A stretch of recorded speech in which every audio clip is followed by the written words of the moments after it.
அனைவருக்கும் வணக்கம். மேஷம் ராசி நண்பர்களே, இந்த பதிவில் என்ன தகவல் பார்க்கப் போகின்றோம் என்றால், நமது மேஷம் ராசி நண்பர்களுக்கு இந்த ஜூன் மாதம் ராசி பலன்படி எந்த மாதிரியான சிறப்பு பலன்கள் கிடைக்கப் போகுது என்ற தகவல் பற்றி பார்க்கப் போகின்றோம். உங்கள் அனைவரையும் யூடியூப் சேனல் வாயிலாக சந்திப்பதில் பெருமகிழ்ச்சி அடைகின்றோம். நண்பர்களே, உங்களால் முடியும் என்றால் இந்த பதிவை முழுமையா பார்த்து பயனடையுமாறு மிக தாழ்மையுடன் கேட்டுக்கொள்கின்றோம். அது மட்டும் அல்லாது நீங்கள் நமது சேனலுக்கு இதுதான் முதல் தடவை வருகை தந்து உள்ளீர்கள் என்றால் நமது சேனலை மறக்காம சப்ஸ்கிரைப் பண்ணிக்கோங்க. மேலும் பக்கத்துல இருக்கின்ற பெல் பட்டனையும் பிரஸ் பண்ணிக்கோங்க. அப்பதான் நாம ஃபியூச்சர்ல மேஷம் ராசி பத்தி எந்த ஒரு பதிவு போட்டோம் என்றாலும் உங்களுக்கு நோட்டிபிகேஷன் வழியாக தகவல் தெரியப்படுத்த முடியும். நண்பர்களே, பொதுவாகவே மேஷம் ராசி என்பது கால புருஷ தத்துவப்படி 1வது ராசியா வருவீர்கள். சர ராசிகளில் ஒரு ராசி மேஷம் ராசி மற்றும் நெருப்பு தத்துவ ராசி நமது மேஷம் ராசி. மேலும் மேஷம் ராசியுடன் நிரந்தரமா 3 நட்சத்திர நண்பர்கள் கொண்ட 9 பாதத்து நண்பர்கள் உள்ளடங்குவீர்கள். அஸ்வினி 1 முதல் 4 பாதங்கள், பரணி 1 முதல் 4 பாதங்கள், கார்த்திகை முதல் பாதம் மட்டும். மேஷம் ராசி அதிபதி செவ்வாய் பகவான் என்பதால் நமது மேஷம் ராசி நண்பர்கள் வேண்டி வணங்க வேண்டிய கடவுள் சிவபெருமான் மற்றும் அம்மன் தாயார். உங்களால் முடியும் என்றால் ஒவ்வொரு வார வெள்ளிக்கிழமை உங்கள் வீட்டின் அருகில் இருக்கின்ற சிவபெருமான் மற்றும் அம்மன் தாயார் கோவிலுக்கு சென்று கடவுள் வழிபாடு செய்துவிட்டு வாருங்கள். அப்படி செய்தால் உங்களுக்கு வரவிருக்கும் பிரச்சனைகளில் இருந்து உங்களை நீங்கள் காப்பாற்றிக் கொள்ள முடியும். தற்பொழுது உங்களுக்கு செவ்வாய் பகவான் உங்களது ராசியில் அமர்ந்து உள்ளார். 1ஆம் வீட்டில் உள்ள செவ்வாய் பூர்வீகவாசிகளை உடல் ரீதியாக வலிமையாகவும் தைரியமாகவும் ஆக்குகிறார். நிறைய ஆற்றலும் உற்சாகமும் அவர்களின் ஆளுமையை வகைப்படுத்துகிறது.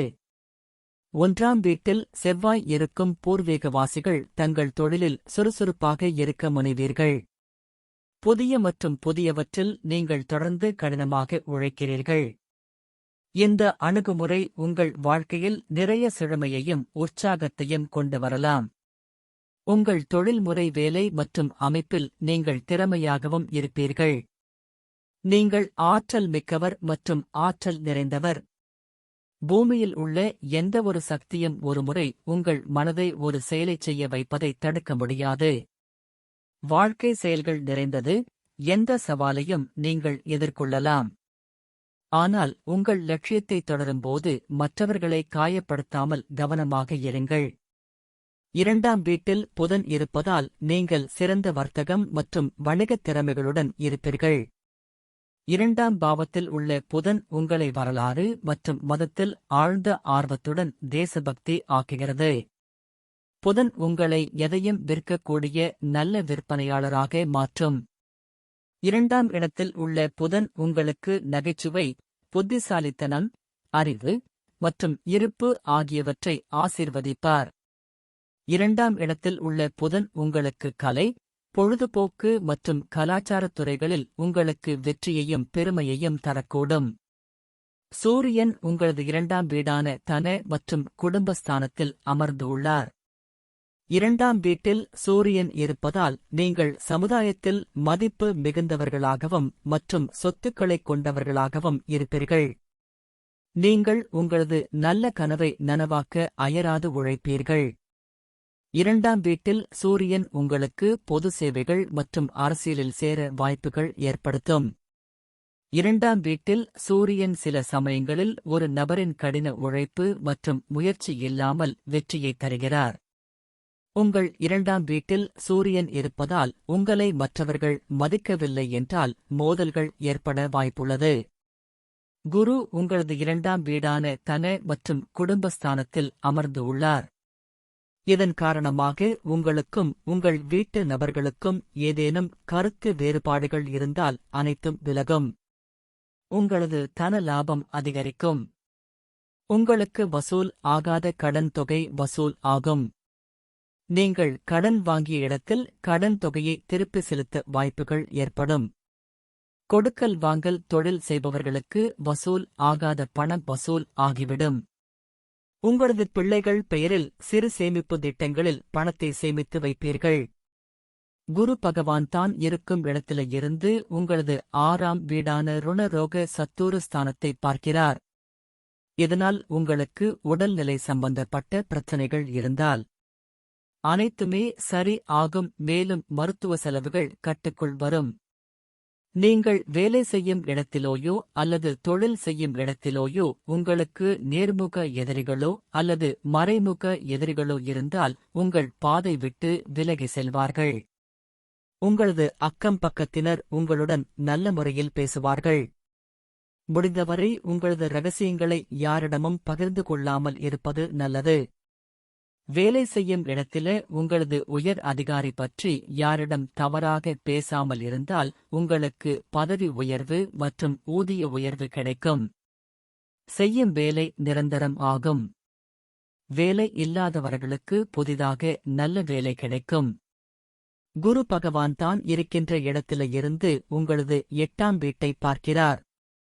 இதன் காரணமாக வசூல் ஆகாத கடன் தொகை வசூல் ஆகும்.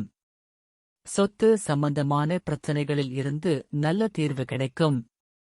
கணவன் மனைவி விவாகரத்து செய்யாமல் மறுபடியும் சேர்ந்து வாழ வாய்ப்புகள் உண்டாகும். 8ஆம் வீடு உங்களது உடல் நலத்தையும் குறிக்கும் என்பதால் உங்களது உடல் நலத்தில் அக்கறை கொள்வது நல்லது. இல்லை என்றால் தேவை அற்ற மருத்துவ செலவுகள் உண்டாகும். மற்றும் 8ஆம் வீடு என்பது தேவையற்ற வம்பு வழக்குகளையும் குறிக்கும். உங்களால் முடிந்தவரை மற்றவர்கள் விஷயத்தில் தலையிடாமல் இருப்பது நல்லது. இல்லை என்றால் தேவை அற்ற வம்பு வழக்குகள் வந்து சேரும். எப்பொழுதும் குரு பகவான் நின்ற இடத்தை விட தான் பார்க்கும் இடத்திற்கு பலம் அதிகம் என்பது ஐதீகம். அதற்கு தகுந்த மாதிரி குரு பகவான் தான் இருக்கும் இடமான 2ஆம் வீட்டில் இருந்து உங்களது 10ஆம் வீடான தொழில் மற்றும் கர்மஸ்தானத்தை பார்க்கிறார். இது ஒரு சிறப்பான அம்சமாகும். உங்களுக்கும் மற்றும் உங்கள் உயர் அதிகாரிகளுக்கும் என்னதான் பிரச்சனைகள் ஏற்பட்டாலும் அனைத்தும் அந்தந்த நாள் முடிவில் சரி ஆகிவிடும். நீங்கள் எதிர்பார்த்த புரோமோஷன் உங்களை தேடி வரும். படிக்கின்ற மாணவர்கள் அயல் நாடு சென்று மேல் படிப்பு படிக்க வாய்ப்புகள் ஏற்படும். ஒரு சில நண்பர்கள் அயல் நாடு சென்று செட்டில் ஆவதற்கு வாய்ப்புகள் ஏற்படும். குரு பகவான் தான் இருக்கும் இடத்தில இருந்து உங்களது 12ஆம் வீடான சுப விரயஸ்தானத்தை பார்க்கிறார். இதன் காரணமாக உங்களது வீட்டில் தடைப்பட்டு போன சுபகாரியங்கள் கைகூடும்.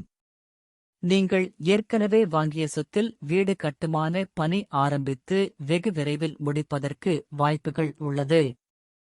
உங்களுக்கு கேது பகவான் உங்களது 6ஆம் வீடான ருணரோக சதுரஸ்தானத்தில் உள்ளார். ஒரு சில நண்பர்களுக்கு இருந்து வந்த கண், பல் அல்லது பாயல் சம்பந்தப்பட்ட பிரச்சனைகள் தீர்வதற்கு வாய்ப்புகள் உள்ளது. மேலும் நீங்கள் வேலை செய்யும் இடத்திலோ அல்லது தொழில் செய்யும் இடத்திலோ உங்களுக்கு நேர்முக எதிரிகளோ அல்லது மறைமுக எதிரிகளோ இருந்தால் அவர்களின் பிரச்சனைகளில் இருந்து விடுபடுவதற்கு வாய்ப்புகள் உள்ளது. நீங்கள் வேலை செய்யும் இடத்தில் உங்களுக்கும் உங்களது உயர் அதிகாரிகளுக்கும் சற்று மன சங்கடங்கள் ஏற்பட வாய்ப்புகள் உள்ளது. நீங்கள் சற்று பொறுத்து போவது நல்லது. நீங்கள் தர்ம சிந்தனை உள்ளவர்களாக இருப்பீர்கள். உறவினர்கள் மற்றும் நண்பர்கள் மத்தியில் புகழ் உடையவராக இருப்பீர்கள். நீங்கள் உணவு பிரியர்களாக இருப்பீர்கள். வெற்றிகள் பலவற்றை அடையக்கூடியவராக இருப்பீர்கள். சிலர் இராணுவத்தில் பணிபுரிவதற்கு வாய்ப்புகள் உள்ளது. நீங்கள் மிக்க ஆற்றல் உள்ளவராக இருப்பீர்கள். நீண்ட ஆயுள் உங்களுக்கு இருக்கும். சனி பகவான் தற்பொழுது உங்களது 11ஆம் வீடான லாபே மற்றும் மூத்த சகோதர சகோதரிகள் ஸ்தானத்தில் உள்ளார். இதனால் சனி பகவான் உங்களை செல்வந்தர்களாகவும் ஆரோக்கியமாகவும் அதிர்ஷ்டசாலியாகவும் ஆக்குவார். உங்களின் கடின உழைப்புக்கு ஏற்ற பலன்கள் கிடைக்கும். சுயதொழில் செய்பவர்களை வாழ்வில் உயர் அந்தஸ்தை அளிக்கும். முதலீடுகள் மற்றும் வர்த்தகம் மூலம் லாபம் சாத்தியமாகும். ஏற்றுமதி இறக்குமதி வியாபாரம் அதிக செல்வத்தை தரும். ஆசிரியர் வேலை செய்பவர்களுக்கு பதவி உயர்வு கிடைக்கும். மேலும் நாம் கூறிய கோச்சார ரீதியான பொது பலன்கள் உங்களுக்கு பிடித்து இருந்தால் நமது சேனலை மறக்காம சப்ஸ்கிரைப் பண்ணிக்கோங்க. இந்த பதிவை பார்த்தமைக்கு மிக்க நன்றி. வணக்கம்.